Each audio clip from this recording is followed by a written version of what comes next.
আসসালামু আলাইকুম। কবি সাহিত্যিকদের কাছে আমার মনে হয় মানব সভ্যতা বিভিন্নভাবে বিভিন্নভাবে আহ, বিভিন্ন ক্ষেত্রে ঋণী হয়। তারা আমাদের মতো সাধারণ মানুষের যে অব্যক্ত অনুভূতি প্রকাশের একটি মাধ্যম। আমাদের সুখ দুঃখ, ভালোবাসা, উচ্ছ্বাস, আনন্দের প্রতিচ্ছবিও কবি সাহিত্যিক বৃন্দ। আমরা আমাদের বেদনা, কষ্ট, যন্ত্রণার মুহূর্তের যে শব্দের যে পংক্তিমালা, এগুলোর যেমন সহানুভূতির বিষয়গুলো বন্ধু হয়ে আসে, ঠিক তেমনি আবার বিজয়ের আনন্দ উৎসবের বার্তাবাহক হিসেবে কিন্তু আবির্ভূত হন আহ, কবি সাহিত্যিক বৃন্দ।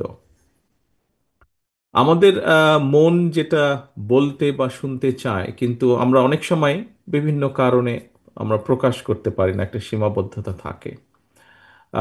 আপনারা কবি সাহিত্যিকবৃন্দ, আপনারা আমাদের সেই অনেকগুলো কথা খুব সুন্দরভাবে তুলে ধরতে পারেন।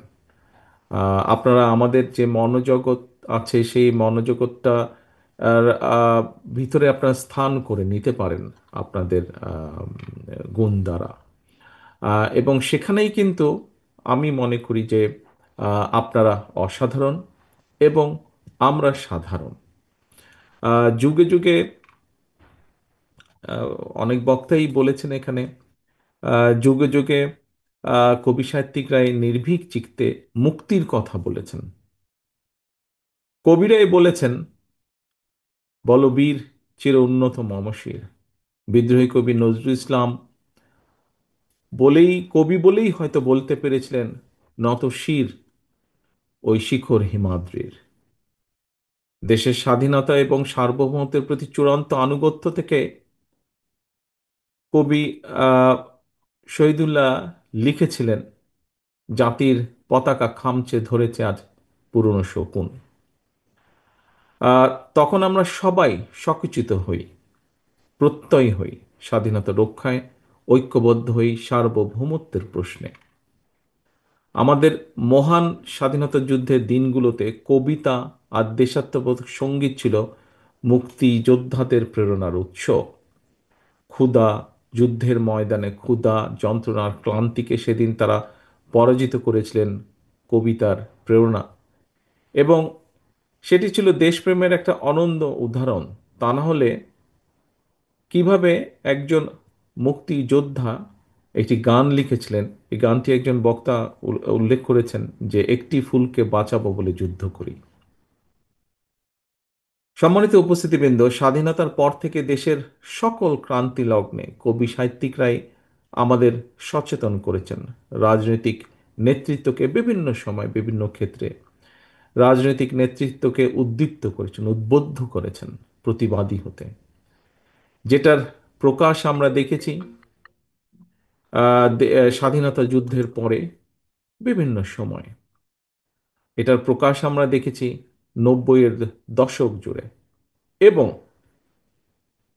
আমরা রিসেন্ট যেটা দেখেছি, গত 1.5 যুগ ধরে চলে আসা স্বৈরাচারের বিরুদ্ধে, আহ, যেটা সাম্প্রতিক সময়ে উদ্ভাসিত হয়েছে, যার আহ, পরিপূর্ণতা ঘটেছে 24-এর সফল গণ আন্দোলনে, গণ অভ্যুত্থানে।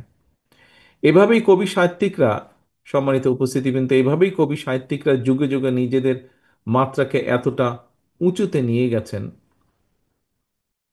যার ফলে অনেক সময় দেখেছি আমরা তাদের নিজেদের পরিচয়, দেশ এবং জাতির পরিচয়ের সমার্থক হয়ে উঠেছেন। যেমন শেক্সপিয়ার বা ওয়ার্ডসওয়ার্থ ব্যক্তি থেকে ইংরেজি সাহিত্যের নাম হয়ে উঠেছেন। আহ, একইভাবে আমরা বলতে পারি নজরুল কবি, বিদ্রোহী কবি নজরুল ইসলাম, রবীন্দ্রনাথ হয়ে ওঠেন এই মহাদেশের পরিচয়ের একটা অবিচ্ছেদ্য অংশ। ঠিক এমনিভাবে কবিতা আর দেশাত্মবোধক সঙ্গীতকে মুক্তিযুদ্ধের সাথে একাকার করে স্বাধীনতা যুদ্ধ শেষে দেশ গঠন আর দেশাত্মবোধের প্রেরণা নিয়ে শহীদ জিয়াউর রহমান প্রথম বাংলাদেশ আমার শেষ বাংলাদেশ, জীবন বাংলাদেশ আমার মরণ বাংলাদেশকে তার দল, বাংলাদেশী দল এবং বিএনপির অনুপ্রেরণা দলীয় সঙ্গীতে পরিণত করেন গভীর শ্রদ্ধাবোধ থেকে। শহীদ জিয়া সেই আদর্শ আজও সমুন্নত জাতীয়তাবাদের আদর্শের প্রতিটি নেতা কর্মীর মাঝে। সম্মানিত উপস্থিতিবৃন্দ, একজন প্রকৃত বাংলাদেশী জাতীয়তাবাদে বিশ্বাসী মানুষের জীবনের শেষ দিনেও প্রথম ও শেষ বাংলাদেশী হওয়া উচিত তার বিশ্বাস এবং আদর্শের একমাত্র পরিচয়। আজকের এই শ্রাবণ দিনে যে বিশ্বাস আর প্রত্যয়ের কথা বহু বক্তা এখানে যারা বক্তব্য রেখেছেন কথা ঐক্যবদ্ধভাবে উচ্চারণ করেছেন। সম্মানিত উপস্থিতিবৃন্দ, আমাদের আদর্শিক অবস্থানও আমি মনে করি ঠিক এবং এক এবং অভিন্ন। এদেশের স্বাধীনতা, সার্বভৌমত্ব ও গণতন্ত্রের প্রতি আপনাদের দৃঢ় অবস্থানের সাথে কিন্তু আমাদের বিন্দুমাত্র পার্থক্য নেই। স্বৈরাচারের যে স্বৈরাচারকে বাংলাদেশের মানুষ কিছুদিন আগে বিতাড়িত করেছে, সেই স্বৈরাচারের পুনঃজাগরণ প্রতিহত করতে আমরা প্রতিজ্ঞাবদ্ধ আপনাদেরই মতন। বিশেষভাবে একটি বিষয় বোধহয় এখানে কয়েকজন বক্তা উল্লেখ করেছেন, আমিও আপনাদের সাথে একইভাবে বলতে চাই যে এই দেশকে কোনো চরমপন্থা বা মৌলবাদের অভয়ারণ্য যেন কোনোদিন পরিণত হতে না পারে, সেটিও কিন্তু আমাদের প্রত্যাশা, সেটিও আমাদের লক্ষ্য। আমাদের সাথে হয়তো আপনাদের সকলের আদর্শিক অবস্থান এক নাও হতে পারে, মানে পলিটিক্যাল আইডিওলজি এক নাও হতে পারে, কিন্তু এটি কিন্তু কোনো সমস্যার বিষয় না। এটিকে ভিন্নভাবে হয়তো কেউ বলেছেন এখানে কোনো বক্তা, বাট খুব সংক্ষেপে যদি বলতে হয়, এটি কোনো সমস্যা না। এটিকে কেউ দয়া করে সমস্যা হিসাবে দেখবেন না। বিষয় হচ্ছে যে এই দেশের সার্বভৌমত্বের প্রতি আমাদের অবিচল আস্থা প্রকাশের জায়গায় কিন্তু আমরা সকলে এক এক এটা কিন্তু সকলের মধ্যে কমন আমাদের। সম্মানিত উপস্থিতিবৃন্দ, এদেশের মালিকানার একমাত্র দাবিদার এই দেশের সকল নাগরিক। এই সত্যটাকে যদি আমরা প্রতিষ্ঠিত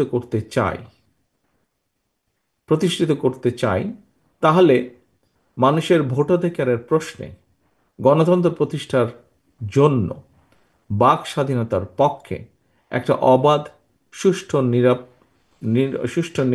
নির্বাচনের পক্ষে আমাদের সকলকে ঐক্যবদ্ধ হতে হবে। অর্থাৎ একটি অ্যাকাউন্টেবল অবস্থা দেশে তৈরি করা একান্তই প্রয়োজন।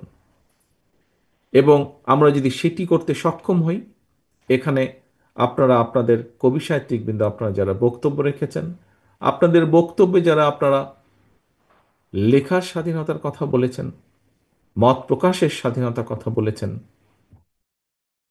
আপনার মতপার্থক্য তুলে ধরার কথা বলেছেন, সমালোচনার কথা বলেছেন, আমরা সেই অধিকারগুলোকে প্রতিষ্ঠিত করতে পারি যদি আমরা একটি অ্যাকাউন্টেবল রাষ্ট্র ব্যবস্থা গড়ে তুলতে সক্ষম হই। এবং সেটি একমাত্র করা সম্ভব মানুষের ভোটের অধিকার রক্ষার মাধ্যমে। সম্মানিত উপস্থিতিবৃন্দ, সম্মানিত সভাপতি, দেশের সার্বভৌমত্ব রক্ষায় সকল শহীদের রক্তের দায় পরিশোধের সময় এসেছে আজ। এই দেশের একজন কৃতজ্ঞ সন্তান হিসাবে আজ এই সুন্দর অনুষ্ঠানে আপনাদের আমাদের আমাদের সকলের কণ্ঠে ঐক্যের প্রতিধ্বনি উচ্চারিত হোক। সকলের সুস্বাস্থ্য কামনা করে একটি প্রত্যাশিত বাংলাদেশ, বাংলাদেশের জনগণের একটি প্রত্যাশিত বাংলাদেশ গড়ার আকাঙ্ক্ষা ব্যক্ত করে আপনাদের সকলের সহযোগিতা কামনা করে আমার বক্তব্য শেষ করছি। আল্লাহ হাফেজ।